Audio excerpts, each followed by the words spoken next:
Entonces, hermanos, abran sus Biblias en el capítulo número 5 de Romanos. Vamos a leer los versículos 1 y 2. Vamos a empezar desde ahí. Este estudio, hermanos, es importante, creo, para todos nosotros. Y para algunos de ustedes quizás el término 5 solas suena algo nuevo, debido a que nuestros círculos cristianos se privan de esto, hermanos, de hablar de lo que ocurrió hace más de 500 años. Exactamente 508 años celebramos este 31 de octubre. Para el mundo es la noche de las brujas, pero para nosotros es el día de la Reforma Protestante, el día en que un hombre llamado Martín Lutero clavó esas 95 tesis en la puerta de la iglesia de Wittenberg en Alemania. Y ahí todo comenzó, hermanos, con esas 95 tesis. Y esto es importante debido a que la sola fide es una de las doctrinas sumamente fundamentales para nosotros los creyentes y sumamente esenciales en nuestra vida cristiana. Capítulo 5 de Romanos, versículos 1 y 2. Si son tan amables, acompáñenme a leerlo y juntos podamos ver qué es lo que dice este texto. Y sean cuidadosos, hermanos, a leerlo, por favor. Vean qué dice. Justificados, pues, por la fe, tenemos paz para con Dios, por medio de nuestro Señor Jesucristo, por quien también tenemos entrada por la fe a esta gracia en la cual estamos firmes y nos gloriamos en la esperanza de la gloria de Dios. Acompáñenme a orar, hermanos. Señor Dios Todopoderoso, esta noche nos presentamos en el nombre de Jesucristo nuestro Señor, delante de tu presencia, oh Dios. Venimos para adorarte, venimos para exaltarte, lo hemos hecho a través de la palabra cantada. Te hemos alabado, Señor, y tú nos has guiado hacia ti a través de la alabanza, a través de nuestro hermano también. Señor, ahora nos disponemos para aprender de tu palabra y de esta doctrina sumamente importante, fundamental en nuestra vida cristiana. Es aquí donde todo comienza para nosotros, Señor. Es aquí donde todo cobra sentido y donde encontramos la razón de quiénes somos y por qué estamos aquí y cómo es esto y lo que creemos, Señor. Ahora quiero suplicarte, por favor, hables a todos nosotros, nos edifiques, nos bendigas, nos fortalezcas y esta noche nos permitas aprender, Señor, que todos los que estamos aquí reunidos podamos ser edificados en tu palabra y podamos, Dios, crecer en el conocimiento de tu verdad. Oh, tu palabra, Señor, es viva y eficaz. Oh, tu palabra es una bendición, Señor. Háblanos, por favor. Bendícenos. Edifica tu iglesia. Sírvete de mí, oh Dios, y úsame para tu gloria. Toma cautiva mi mente y mi corazón, oh Dios, y da sabiduría a mis palabras para que tú seas glorificado. Que no sea mi mente, Señor, o mis emociones las que tomen el control, sino tu Santo Espíritu, para así hablar conforme a tu voluntad, no desviándonos de tu palabra, sino cada día más y más, Señor, observando tu palabra con respeto, con reverencia delante de ti, Señor. Alimenta tus corderos, oh Señor, en el nombre de Jesucristo. Amén y amén. Pueden sentarse, hermanos. Sola fide es un término latín que, como recordamos la semana pasada, estuvimos hablando de la sola escritura y hablamos, hermanos, no se preocupen, no vamos a dar una homilía en latín como era antes, pero estas frases en latín en el siglo XVI fueron sumamente importantes, sumamente imponentes y fundamentales, y lo siguen siendo en el día de hoy. La palabra sola significa solo y fide, fe. En otras palabras, sola fide es solo por fe. Y todo esto radica en el punto de la salvación, queridos hermanos, la salvación de los incrédulos.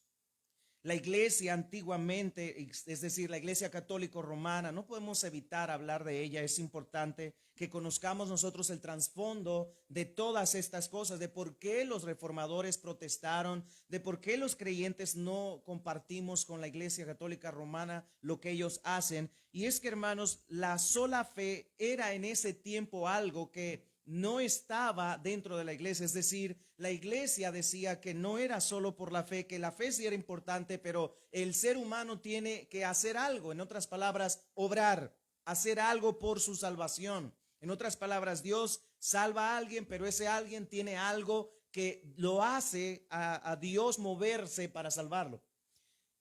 Y no solo es importante esto, hermanos, porque Lutero, hablando acerca de esto de la sola fide, y todos los reformadores, ellos volvieron a las escrituras, volvieron a la palabra de Dios y pudieron comprender la realidad de la condenación del ser humano. Los reformadores no simplemente hicieron algo que fue nuevo, es algo que está en las Sagradas Escrituras. Nosotros no estamos hablando de algo que la Biblia no contenga o que la Biblia no contenía en aquel entonces. Lastimosamente, dada la traducción de la Vulgata Latina con muchos errores del latín y no del griego en el cual se escribió el Nuevo Testamento, por eso muchas distorsiones y muchos errores se estaban creyendo y la gente lo estaba creyendo. Entonces los reformadores vieron la realidad de la condenación humana, la separación absoluta del hombre de Dios. Recuerden eso. El ser humano se aleja de Dios, vive alejado de Dios, no busca a Dios, no tiene la menor intención de buscar a Dios. Es más, la palabra de Dios dice que estamos muertos en nuestros delitos y pecados. Y Efesios dice que aún estando en esa condición muerta, Dios nos dio vida juntamente con Cristo. Entonces eso es importante. Entonces eso es lo que sabemos nosotros, que nosotros tenemos una absoluta separación de Dios y una incapacidad total, escuchen, para lograr la salvación a través de nuestros propios medios o méritos. Nosotros no podemos salvarnos a nosotros mismos y eso es sumamente importante. Y no tenemos nosotros la facultad de buscar a Dios, sean estas cosas morales o religiosas. Ningún acto moral, ningún acto religioso nos podrá hacer aceptos a Dios. No, nada de esto puede hacerlo.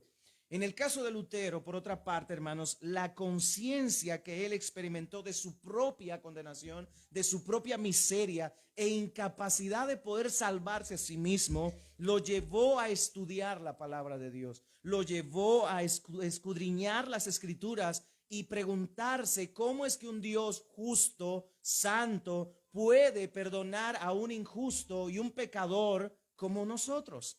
Y esa es parte de esto. Y Martín Lutero, en su vida monástica, él, aunque vivía como un monje, recuerden, Martín Lutero era un hombre que estaba estudiando leyes, su padre estaba pagando para que él estudiara leyes, pero bajo una gran tormenta, en una noche, en una tarde noche, iba corriendo, gracias, hacia su casa o a su lugar, y un rayo cayó cerca y gracias a Dios no lo mató el rayo, y él dijo, me haré monje, iré a los monasterios y me resguardaré ahí, y lo hizo.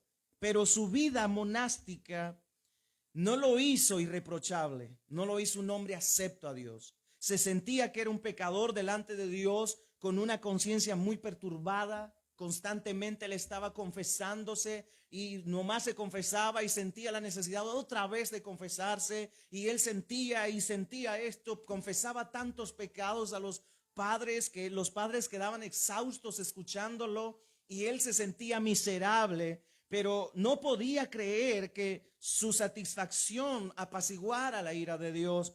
No amaba, en otras palabras, él odiaba a Dios, él estaba enojado con Dios porque no podía ser acepto a él, porque eso era lo que a él le habían dicho, eso era lo que a él le habían transmitido y era lo que él tenía en su mente académicamente hablando. Pero eso no es lo que la palabra de Dios dice. Mucha gente ve a Dios como un Dios tirano, como un Dios déspota, como un autoritario que solamente demanda y nosotros no podemos hacer más nada. Como la frase de Agustín de Hipona que dijo, Señor, dame todo lo que quieras y dame la facultad para hacer todo lo que me pides. En otras palabras, eso es algo que nosotros sabemos que sin la ayuda de Dios no se puede lograr agradar a Dios.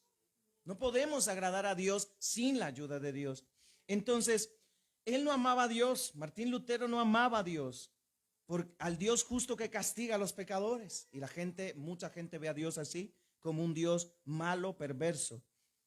Pero Lutero sabía que estaba perdido, muerto en delitos y pecados, y que era un hijo de desobediencia, un hijo de perdición, lo mismo que los demás, como dice la Escritura en el capítulo 2 de Efesios. Éramos por naturaleza hijos de ira. Su religiosidad intensa, sus maneras de confesarse y tratar de vivir para Dios, no lo hizo acepto a Dios, no lo hizo acepto al Señor. No pudo él justificarse a sí mismo. Lutero era un monje consagrado y un profesor universitario de teología en Wittenberg. Era un hombre preparado, un hombre que conocía la palabra de Dios en cierta manera. Pero aún así su deseo de agradar a Dios era inmenso, pero no encontraba reposo para su vida, no encontraba reposo para su alma. Y fue en 1511, queridos hermanos, que él emprende un viaje hacia Roma, a esa ciudad anhelada donde todo monje quería llegar. Era la ciudad santa, la ciudad donde vivía el Papa. Pero para su sorpresa, cuando él llegó ahí y regresó de nuevo a Wittenberg, él habló de Roma como una cloaca, como un lugar de podredumbre, como un lugar de miseria y de pecado. Así habló acerca de Roma él, después de haber visitado eso. ¿Y saben por qué?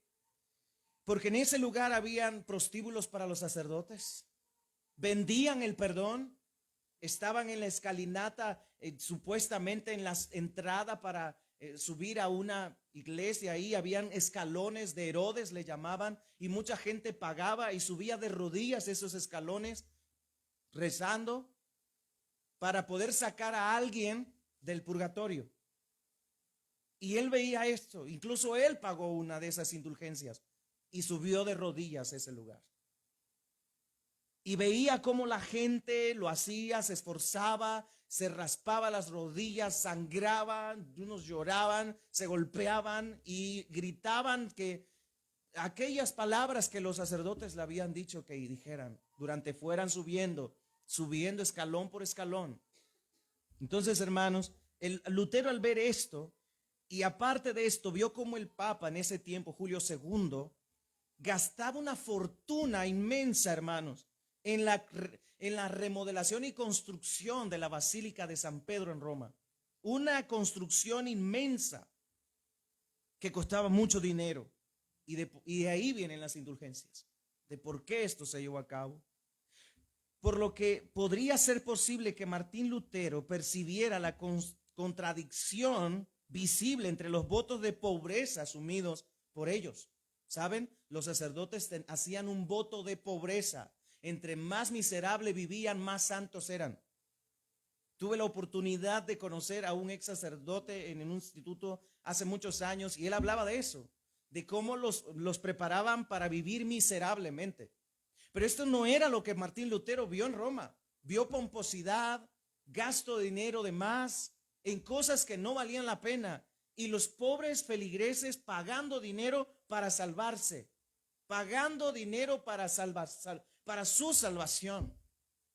Hermanos, no estamos criticando a la iglesia, pero esto es lo que estaba en ese trasfondo. Es por esto que los reformadores lucharon a toda costa para que la iglesia, el pueblo de Dios, todos los creyentes estudiados e indoctos tuvieran acceso a la palabra de Dios, porque la palabra de Dios era privatizada para todos. Es decir, un monje común no tenía acceso al Nuevo Testamento, por así decirlo.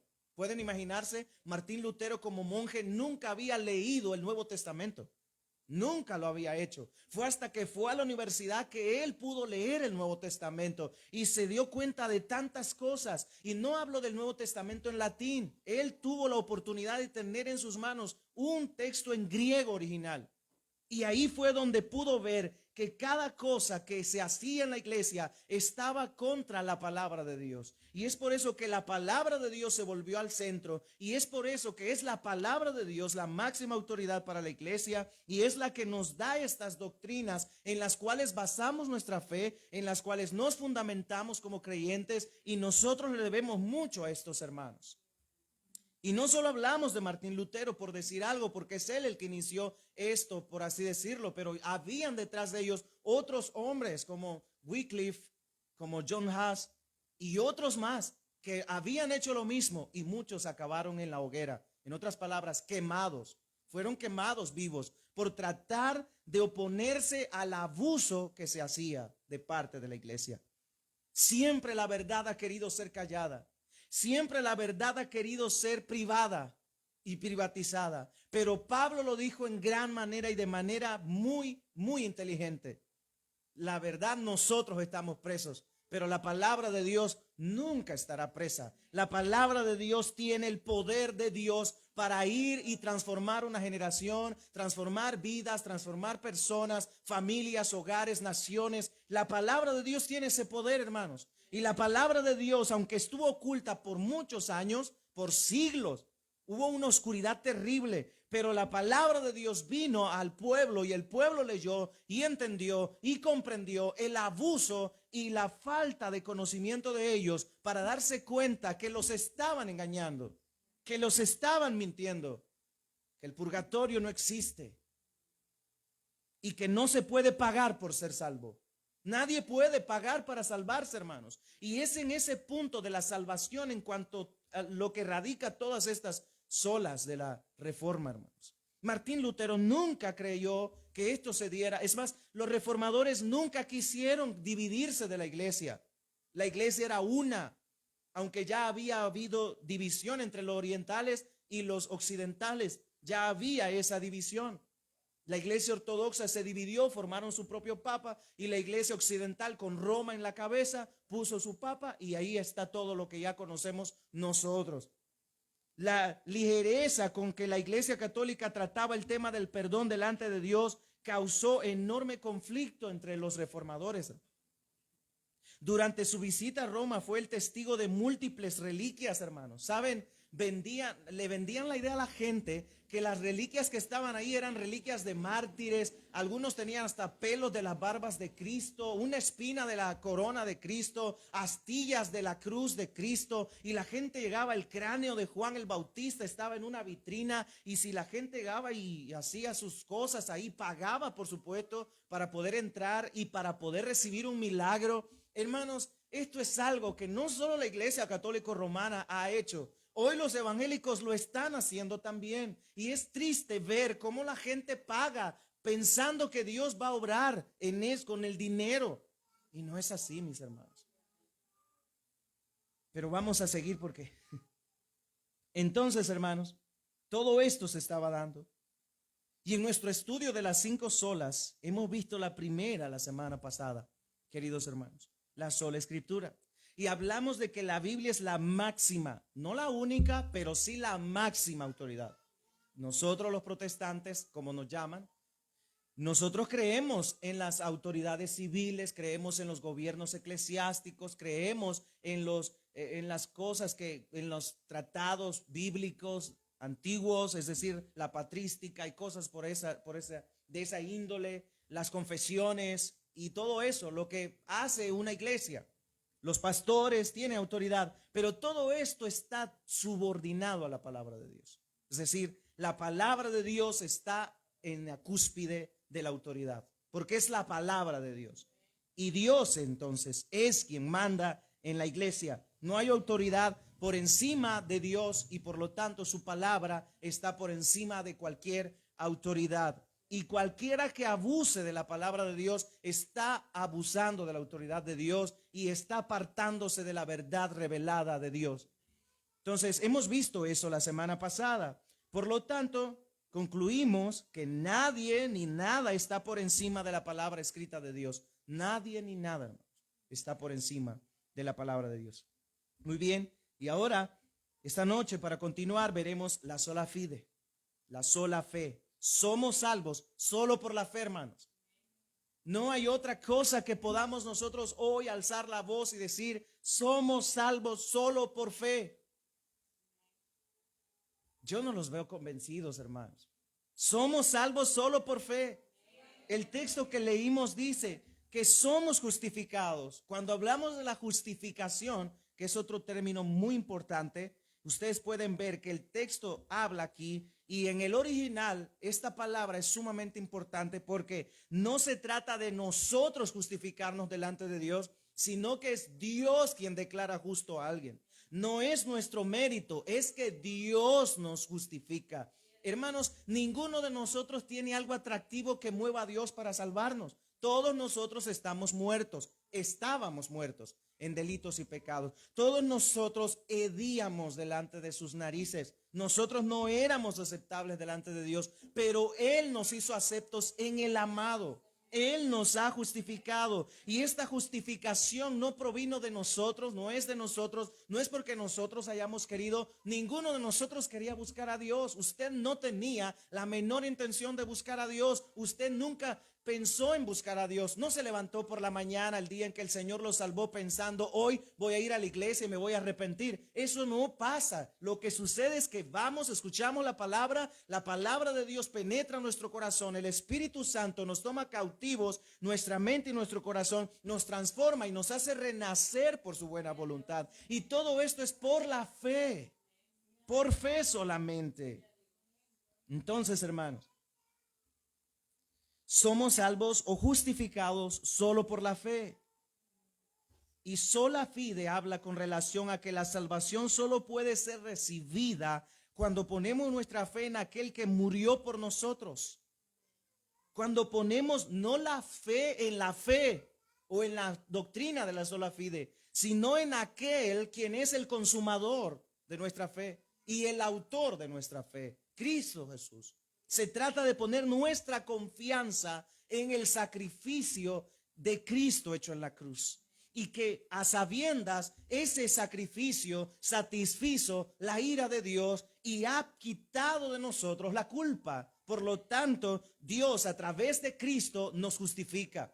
Eso es lo que dice nuestro texto. Justificados pues por la fe, tenemos paz para con Dios por medio de nuestro Señor Jesucristo. Dios nos ha justificado. Dios ha pasado por alto nuestro pecado. Pero como Martín Lutero entendemos esto, que la justificación por la fe sola es solo por la fe. La justificación por la fe sola es solo por la fe. Sé que suena redundante y un tanto extraño, pero somos salvos solo por la fe, hermanos. Saben, Martín Lutero, por fin la misericordia de Dios, dice él, yo quiero citar esto en su testimonio. Por fin, dice él, por la misericordia de Dios, meditando día y noche, presté atención al contexto de las palabras, a saber, porque en el Evangelio, escuchen, la justicia de Dios se revela por fe y para fe, como está escrito, mas el justo por la fe vivirá. Romanos 1:17. Mas el justo por la fe vivirá. Ahí en sus Biblias está ese texto. Romanos 1:17. Es lo que dice Pablo, hablando con relación a la salvación. Dice, porque no me avergüenzo del evangelio, en el versículo 16, porque es poder de Dios para salvación. Escuchen, a todo aquel que cree, al judío primeramente y también al griego.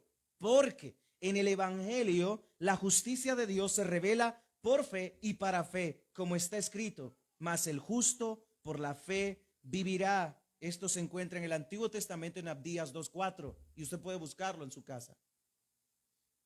Un santo del pasado lo hizo, dijo esto, Dios lo inspiró a escribir eso, uno de los profetas del Antiguo Testamento, hablando con relación a que el justo es justificado por la fe.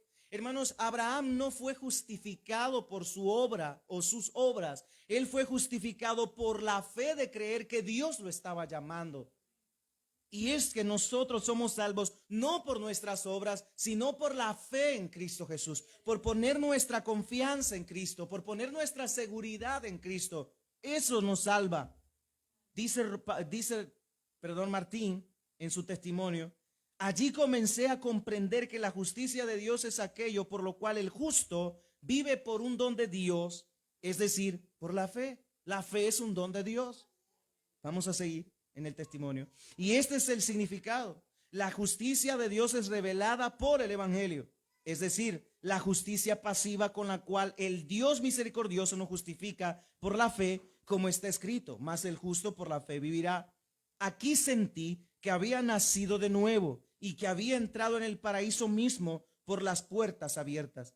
Allí se me mostró una cara totalmente diferente de toda la escritura. Entonces repasé las escrituras de memoria. También encuentro en otros términos una analogía como la obra de Dios.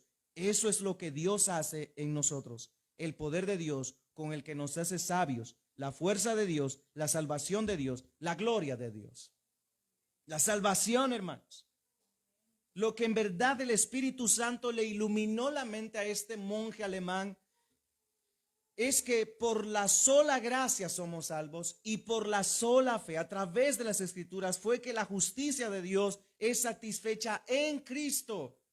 Porque surge esa pregunta, y Martín lo tuvo, esa pregunta: ¿cómo es que un hombre injusto y pecador puede justificarse delante de un Dios 3 veces santo? ¿Cómo es posible que un Dios justo, perfecto, puro, sin pecado, mire hacia los pecadores y los acepte? ¿Cómo puede pasar esto? Pues esto no sería posible si en Cristo no estuviera en el medio. La palabra de Dios dice aquí en nuestro texto que Dios mostró su amor en el versículo 8 del capítulo 5. Dios mostró su amor. ¿Cuándo? Cuando éramos aún pecadores. Cristo nos amó cuando éramos pecadores. Cuando aún estábamos en pecado, Él decidió morir por nuestros pecados, pero esto era algo que ya desde la eternidad pasada Él tenía planeado justificarnos y perdonarnos. Eso nos enseña la palabra de Dios. En el capítulo 8 de Romanos, nosotros vemos esto, que nosotros somos justificados por la fe. Dice el texto en el capítulo 8, versículos 29, porque a los que antes conoció, también los predestinó para que fuesen hechos conformes a la imagen de su Hijo, para que Él sea el primogénito entre muchos hermanos. Y vean esto: y a los que predestinó, a estos también llamó, y a los que llamó, a estos también justificó, y a los que justificó, a estos también glorificó. Todos esos verbos dejan afuera toda acción humana. Ningún ser humano puede justificarse delante de Dios. No hay mérito suyo o mío dentro de la salvación, hermanos. Usted no debe arrogarse el derecho de decir: soy salvo porque soy bueno. Yo busqué a Dios. No, mis hermanos, no. Dios nos buscó a nosotros porque nosotros estábamos perdidos. Él siempre ha estado ahí esperándonos, llamándonos. Ha usado predicadores, ha usado medios de comunicación, ha usado personas, vecinos, amigos, hermanos, familiares. Ha usado a todas las personas y a su palabra para llamarnos al arrepentimiento, porque Él nos justificó desde la eternidad pasada, nos eligió desde la eternidad pasada, y esto no es porque nosotros hayamos merecido esto, es porque Él lo decidió por pura voluntad propia. Somos justificados por la fe sola, hermanos. Y la doctrina de la justificación lidia con lo que podría ser el problema existencial más profundo que el ser humano pudiera enfrentar. ¿Cómo puede, en verdad? Esto es algo que, como en un tiempo en el que vivimos, hermanos, la gente ya no se pregunta eso. Porque ahora muchos cristianos han reducido a Dios a tal punto que lo ven como igual a ellos. Y ese es el detalle, y ese es el problema, porque ahora la iglesia necesita una nueva reforma. En primer lugar, porque los creyentes tenemos la Biblia en nuestro propio idioma y les aseguro que no la leemos. Estos hermanos no tenían la Biblia en su propio idioma, hermanos. Estaba en latín, el idioma que la gente no entendía. Se les predicaba en latín, la gente quedaba igual. Pero ahora se predica en español. Tenemos la Biblia en español. Y si me preguntan cuáles son las Biblias más fidedignas, bueno, la Reina Valera y la Biblia de las Américas son las más apegadas al idioma original. Por supuesto, con adaptación a nuestro propio idioma. Porque cuando uno está traduciendo el griego, uno dice: uy, qué raro dice esto. Hay verbos que se sienten extraños, verbos que están en pasado, que parecen presente, algunos que continúan, otros que no, en fin. Pero el idioma original nos deja ver en sí qué es lo que Dios quiso transmitir a los lectores originales, que nosotros debemos hoy comprender y traerlo a nuestro contexto en el que vivimos y apegarnos a lo que Él ha dicho. Por eso un pastor no debe pararse en el púlpito diciendo, yo creo que la palabra de Dios dice esto. No es lo que nosotros creemos, es lo que la palabra de Dios dice. Y si la palabra de Dios lo dice, es Dios hablando y el pueblo tiene que obedecerlo. Y si la Biblia dice que somos justificados solo por la fe, ¿qué creen que debemos creer nosotros? Que somos justificados solo por la fe. Ningún hombre, ninguna mujer puede justificarse delante de Dios a sí mismo. ¿Cómo puede un pecador, una persona injusta, alguna vez soportar el juicio de un Dios santo? Es la pregunta. ¿Cómo puede ser? No puede. Nadie puede, hermanos. Por eso vino Cristo. Porque usted y yo no podíamos ir a esa cruz. No solo sufrir lo que sufrió el Señor físicamente, sino ser castigado por nuestro pecado, recibir la ira de un Dios santo y justo y perfecto sobre él. Nadie puede hacerlo. Pero la respuesta de esto está en el centro mismo del Evangelio. Es decir, hermanos, en que el Hijo del Hombre ha venido a buscar y a salvar lo que se había perdido. Él vino a buscar y a salvarnos. La confirmación gloriosa de que Cristo nos encontró y nos salvó es que habiéndonos justificado, es decir, perdonados y declarados justos delante de Dios por la fe sola, ahora tenemos paz para con Dios, hermanos. Ahora hemos sido reconciliados con Dios por medio de nuestro Señor Jesucristo. Ese sacrificio es el que cuenta en la eternidad. Sí, la salvación es por obras, pero no la obra nuestra, sino la obra de Cristo hecha en la cruz. Ningún hombre puede salvarse o justificarse delante de Dios o presentarse de Él como bueno. La Biblia dice que no hay nadie bueno. Y si usted pensaba que era bueno, la noticia es que es malo, perverso su corazón, mentiroso y engañoso más que todas las cosas. No olvide de dónde viene, hermano. Entonces la sola fide resume la verdad en que la fe en Jesucristo como único y suficiente Salvador, sin necesidad de méritos u obras por nuestra parte. Esa idea de que Dios vio en el futuro y vio quienes iban a creer, hermanos, eso no es verdad. Él no vio en el futuro quienes iban a aceptarlo o quienes iban a creer. No, Él planeó quienes iban a creer en Él. Él lo hizo soberanamente y nos eligió desde antes de crear el universo. ¿Pueden imaginarse la mente de Dios siquiera? ¿Cómo es que Él desde la eternidad pasada nos eligió para estar con Él en la eternidad futura?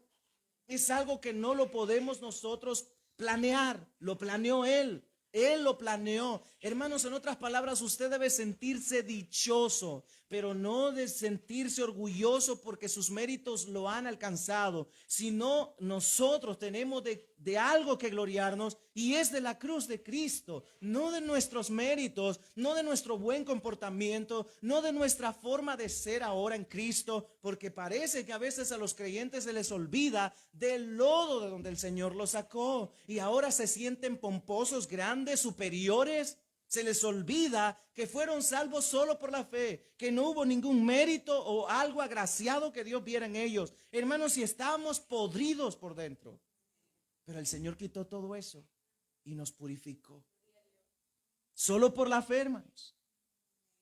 Ahora, en contraste, hay un contraste interesante que quiero traerles esta noche. Vamos a hacer algo, católicos romanos versus protestantes, en cuanto a la justificación. Bueno, los católicos romanos tienen una visión analítica de la justificación porque Roma enseña que debemos poseer algún tipo de justicia inherente, es decir, algo que esté en nosotros, intrínsecamente hablando, que provenga de nosotros, para poder ser justificados. Y desde esta perspectiva, la justicia puede tener su raíz en la gracia de Dios, pero las buenas obras que emanan de esta gracia se tienen en cuenta al declarar la justificación. Y al hablar de la justificación, un católico romano básicamente dice que la persona justa es una persona justa. En otras palabras, usted es bueno y por ser bueno Dios lo salvó.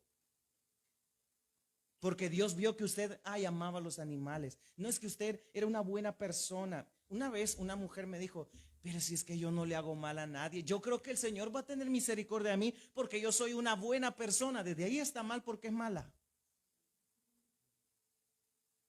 Se está justificando a sí misma. Hermano, usted no se puede justificar delante de Dios. Sus obras son oscuras. ¿Cuántos de ustedes, hermanos, vivían en la iglesia alabando al Señor? Es más, ahora son evangélicos y no lo hacen. No lo hacemos, hermanos. Vivir en la iglesia adorando al Señor. No hay monasterios aquí donde podamos estar ahí alabando a Dios todo el tiempo. Obviamente, tenemos trabajos, compromisos, familia. Pero cada vez que podamos, hermanos, venir a la casa del Señor, debemos recordar siempre, fui salvo por la fe. El Señor me perdonó, me aceptó. Pero la gente hace que Dios es un mendigo que está mendigando, por favor, ven, por favor, adórame.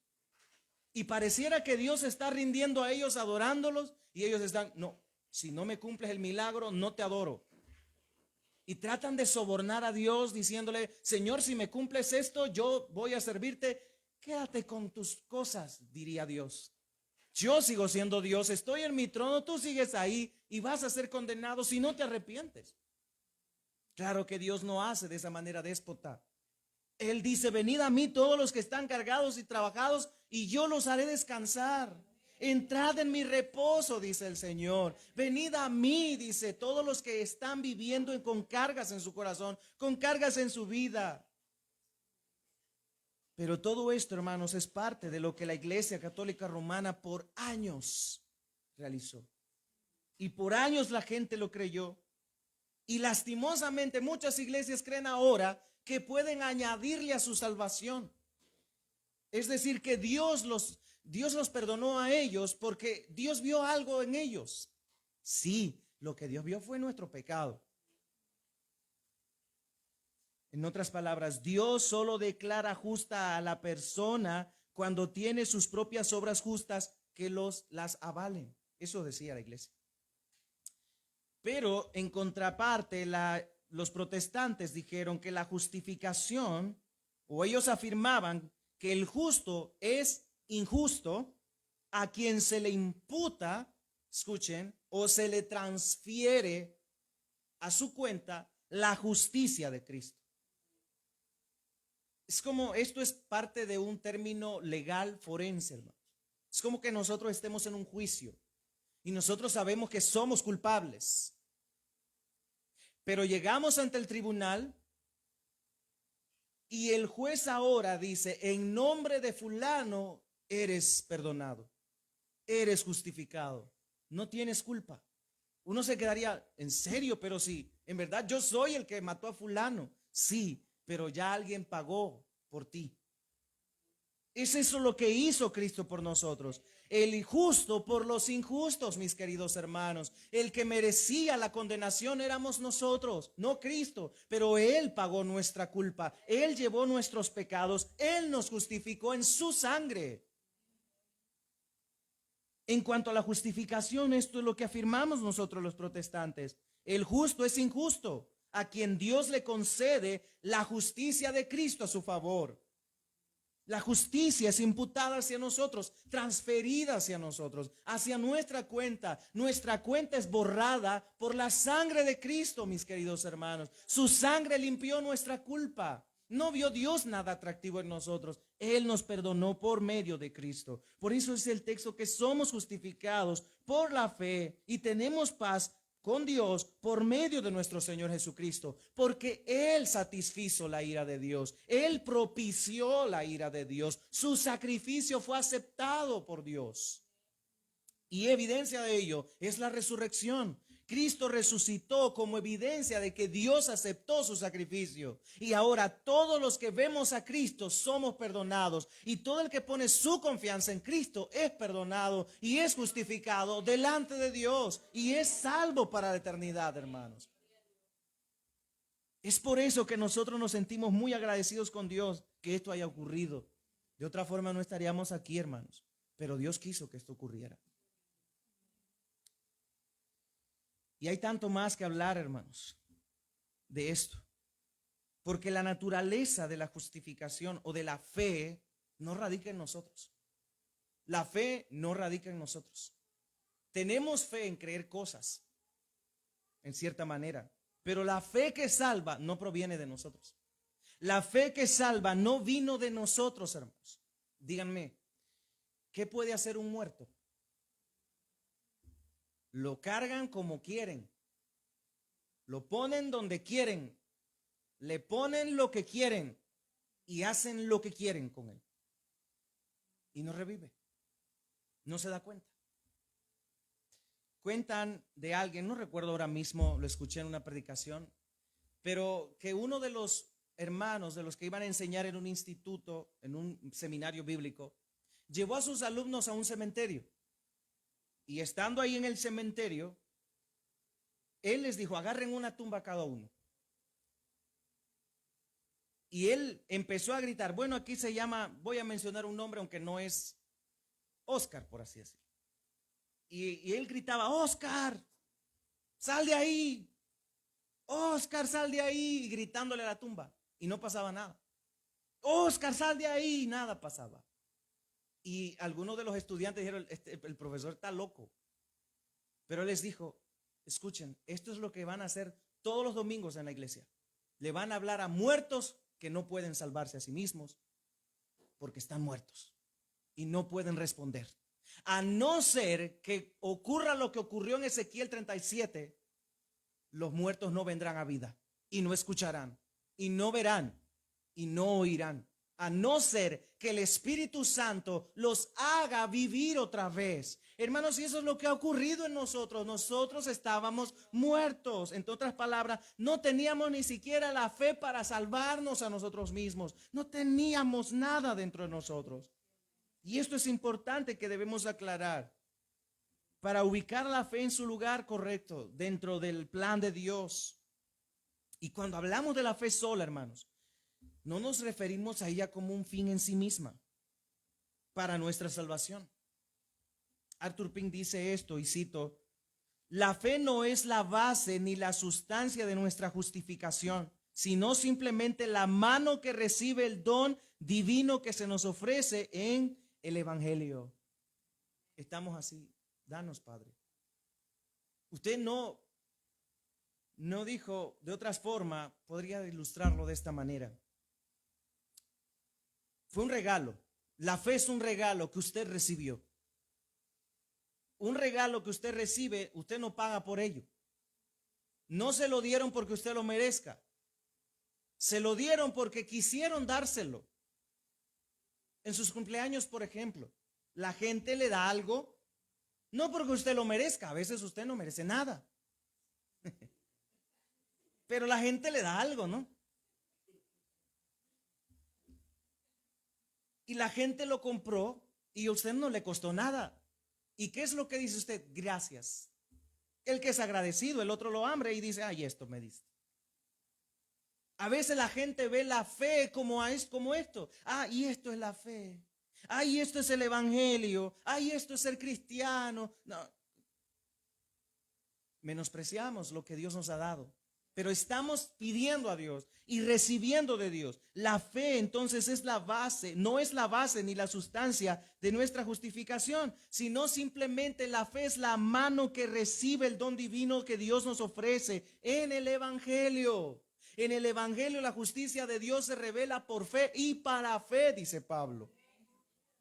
En el Evangelio se ha revelado la justicia de Dios porque Él pasó por alto nuestros pecados, porque los castigó en Cristo Jesús para que nosotros seamos justificados por la fe en Él, en Cristo. Fin de la cita. Todavía no me acostumbro a eso, hermanos, a citar, pero es importante. Hermanos, una fe desconectada de la palabra de Dios es como un vaso sin agua. Nunca calmará la sed. Un vaso vacío, usted se lo empina. Gracias.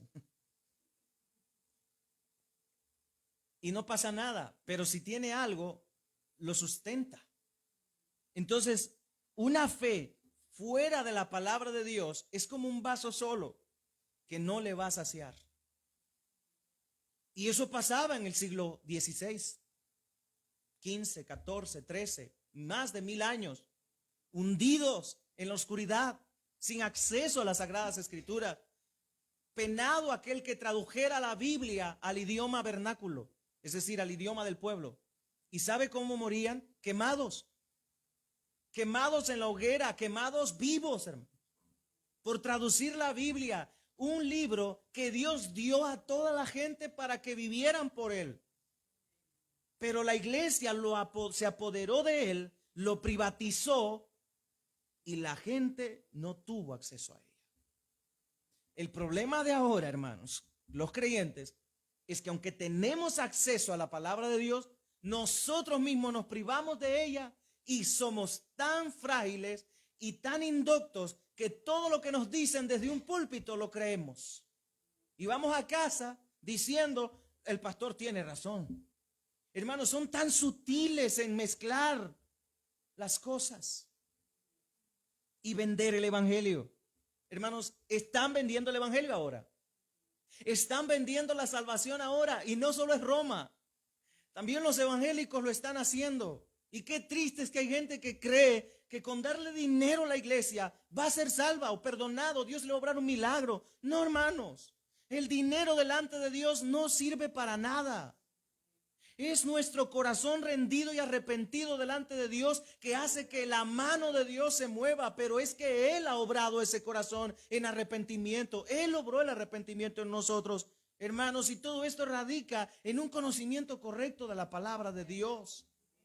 ¿Por qué creen que a los pastores no les preocupa predicar estas cosas? Porque no quieren que ustedes abran sus ojos y vean con claridad la verdad del evangelio. Porque a ellos les encanta llenar sus bolsas de sus dólares. O a donde quiera que tengan otra moneda, pues ustedes saben.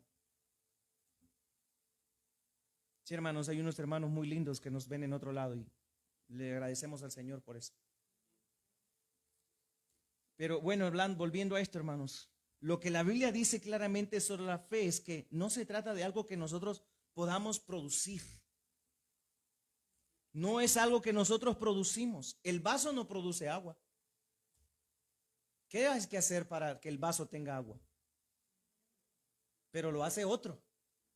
Asimismo, la fe no fue producida en nosotros, fue dada hacia nosotros. Y esto es claramente lo que no se cree y no se comprende en muchas personas. No es que yo tengo que creer, no es que yo tengo que hacer algo. No puedes hacer nada. No podemos hacer nada por nosotros mismos. Es Dios obrando la fe.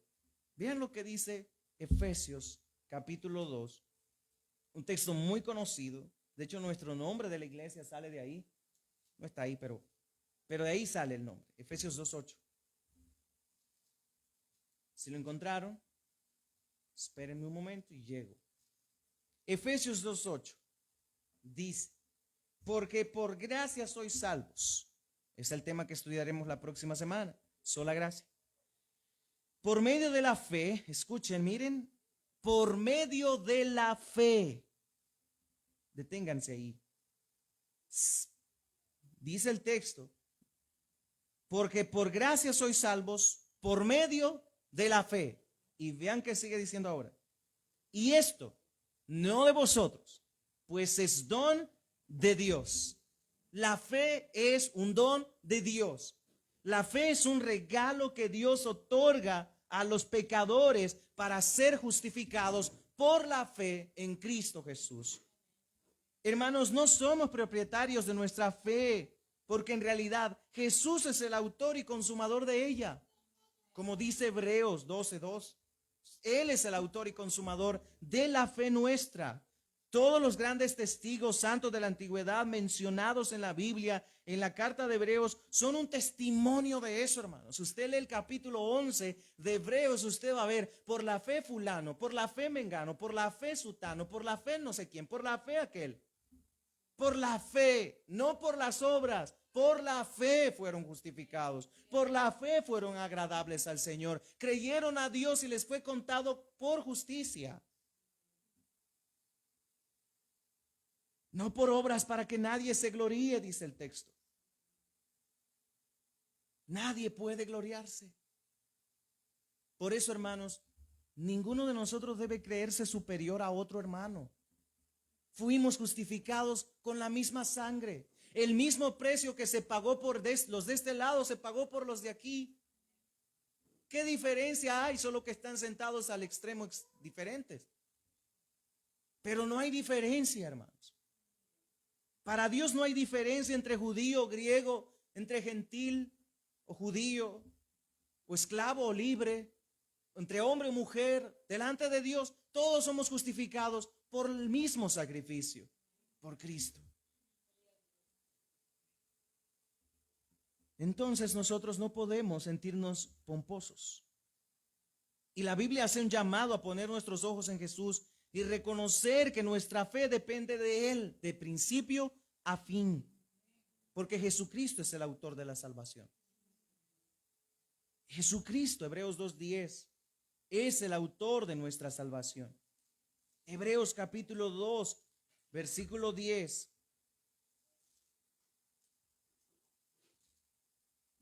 Porque convenía a aquel por cuya causa son todas las cosas y por quien todas las cosas subsisten, que habiendo de llevar muchos hijos a la gloria, perfeccionase por aflicciones el autor de la salvación de ellos.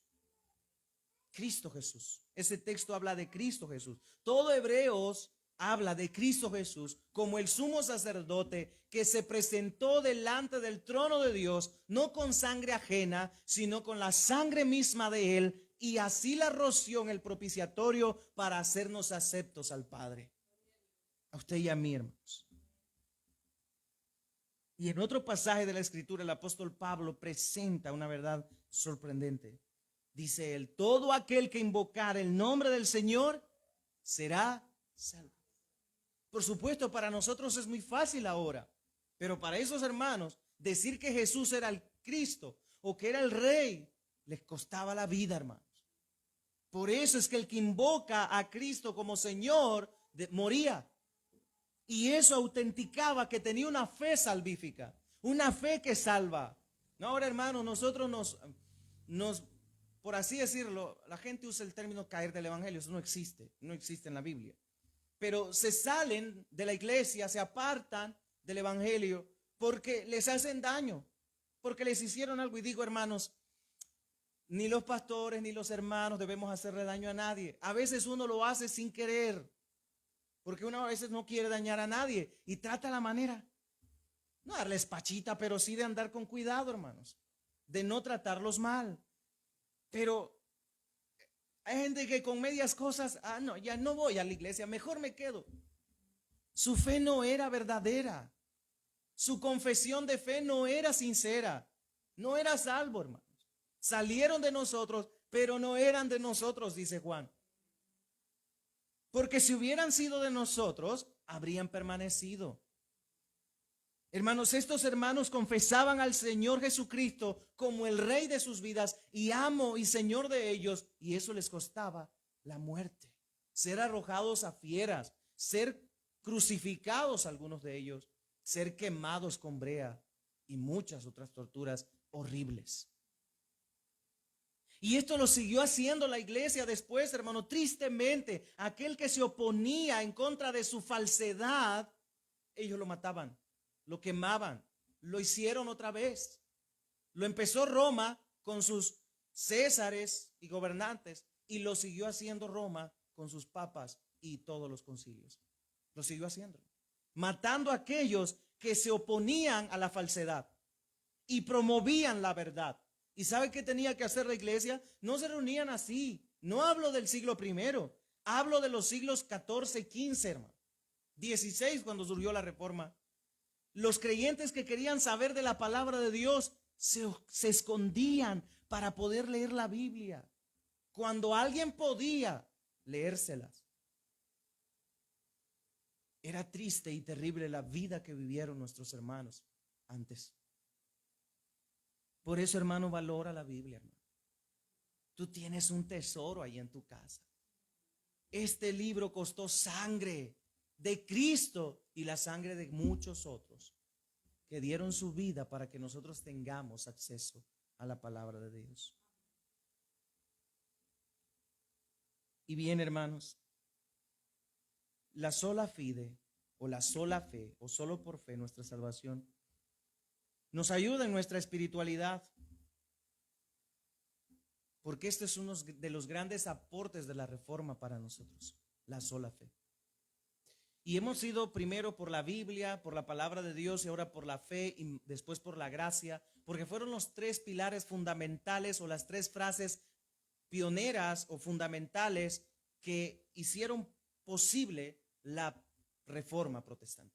Y fueron las palabras que usaron los reformadores como Calvino, Zwinglio, como Martín Lutero, como Tyndale y muchos otros.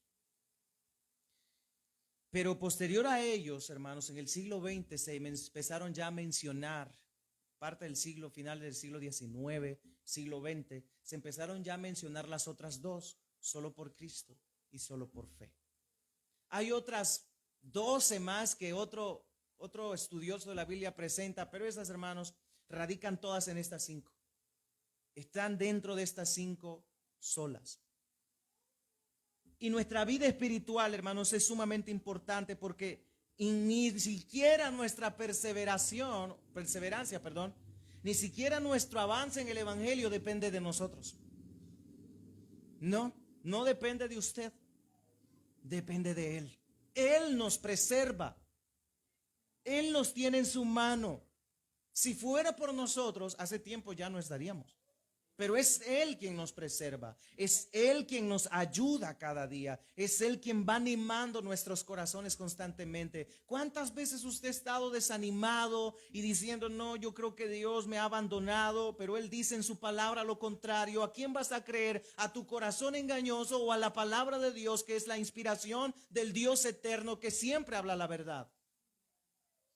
Hermano, cuando usted se sienta desamparado, no olvide que Él dijo, yo nunca los desampararé, siempre estaré con ustedes. Van a pasar el valle de sombra y de muerte, van a acosarlos, van a matarlos, van a hacer lo que quieran con ustedes, pero confíen en mí porque yo he vencido al mundo.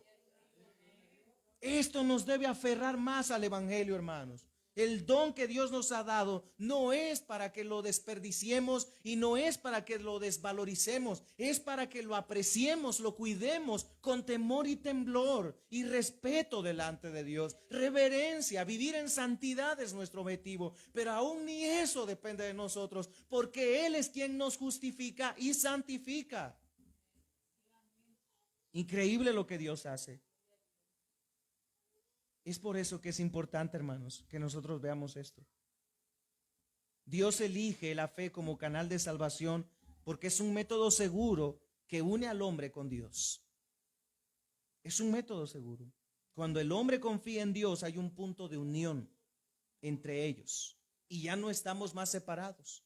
La palabra de Dios dice en Romanos 3:23 que por cuanto todos pecaron y están destituidos, separados completamente de la gloria de Dios.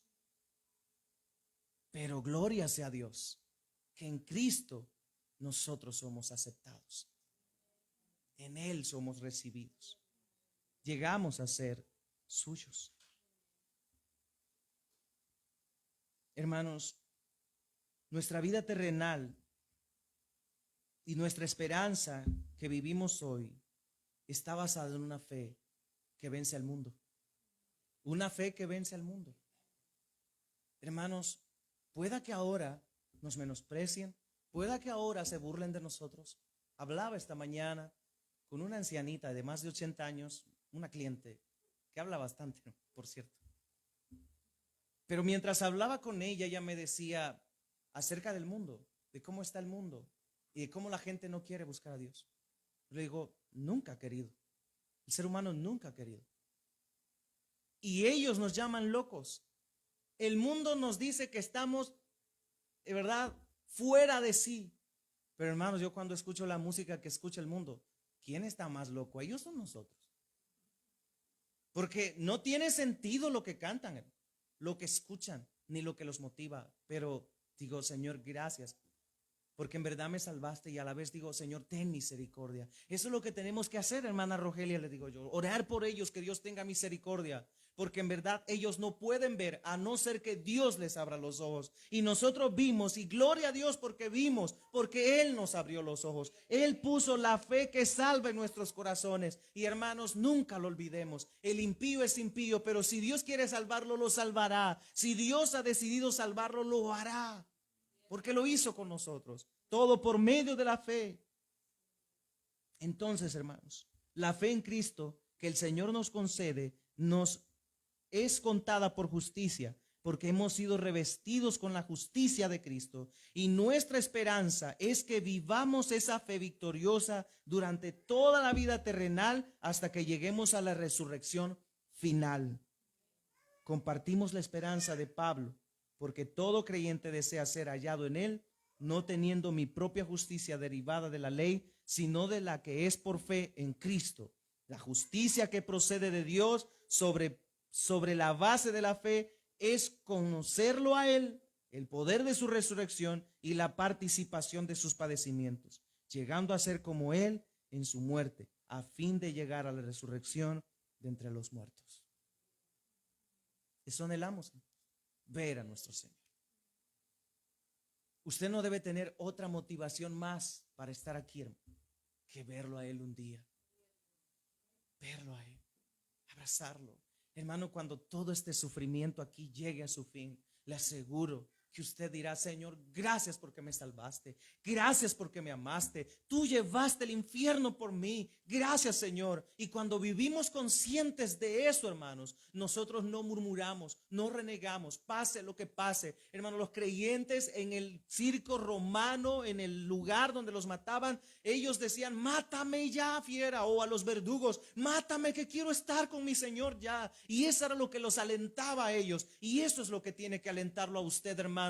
Usted no debe estar en el evangelio por las cosas que puede obtener del evangelio, sino por lo que ya Dios le otorgó en la cruz de Cristo y en su sacrificio, que ha sido perdonado y justificado y será resucitado si muere, o transformado si Él viene. Hermanos, luchemos, peleemos, avancemos. Cristo viene pronto por su iglesia y seremos hallados en Él justificados, pues démosle gloria a Él y vivamos para Él. Oremos. Gracias, oh Dios, por tu bendita palabra, por hablarnos, por edificarnos, por sostenernos, por animarnos y guiarnos, Dios, a tu palabra. Es tu palabra, oh Dios, y no hay nada más hermoso que depender de tu palabra. Oh Señor, gracias por la fe que nos has dado, por medio de la cual somos salvos en Cristo Jesús, nuestro Señor. Su sacrificio nos hizo aceptos, su sacrificio nos ha perdonado, su sacrificio nos ha justificado. Oh, gracias, Dios amado, por tu infinito amor y tu infinita misericordia. Honramos tu precioso nombre. Gracias, oh Dios, por tu gracia y por tu misericordia. Oh Dios, ayúdanos a caminar en fe, ayúdanos a caminar como bien al invisible, pero seguros de que estás ahí. Oh, gracias, Dios. Amén y amén.